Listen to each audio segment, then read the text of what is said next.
Ngayon naman ay alamin natin ang kwento sa likod ng tagumpay ng isang construction services business. Tuklasin kung paano sila nagtagumpay at paano nyo rin pwedeng simulan ang inyong negosyo sa industriyang ito. Panoorin po natin to. Hindi mabubuo ang mga nagagandahang establishmento, pasyalan at ang ating mga tahanan kung wala ang mga nagtatrabaho sa construction industry. Dahil dyan ay isang construction business ang itatampok namin ngayong araw upang ating alamin ang kanilang sekreto sa successful na negosyo.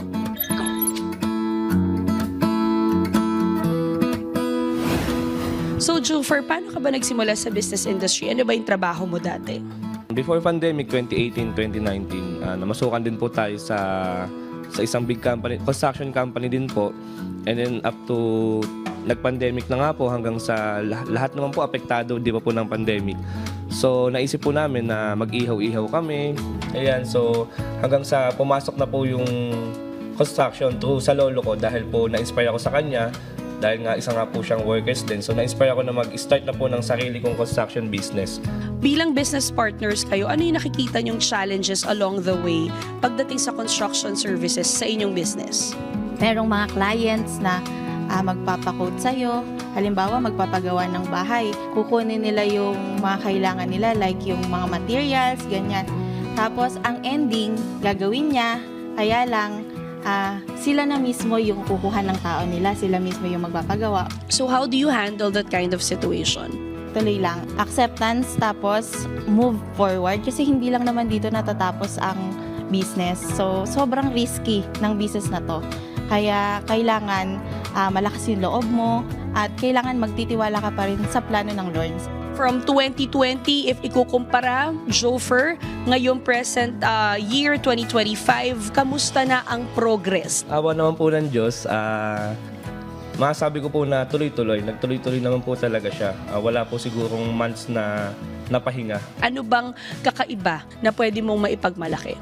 Yung pagiging hands-on po sa mga site, sinisikap po natin at weekly maikutan po lahat po ng site to check, to shaping up po yung progress on site. Magandang advice yan sa mga business owners din na maging hands-on pa rin.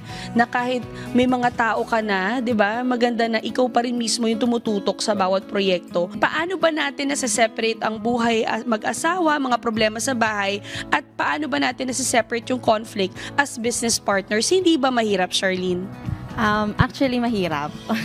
Pero, syempre, kailangan nandun yung tiwala mo sa partner mo. Kasi sobrang nagko-conflict kami, lalo na sa oras niya. Sobrang uuwi siya ng madaling araw, aalis siya ng madaling araw, ganyan.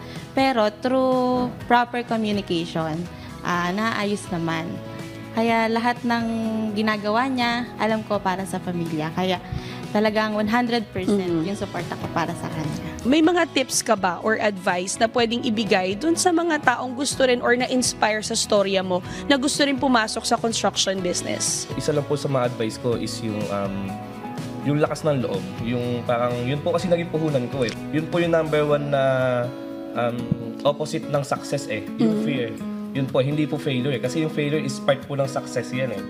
So, yung opposite po siguro ng success is yung fear. So, yun yung number one na dapat subukan po talaga. Lalo sa mga nag-i-start, di ba po?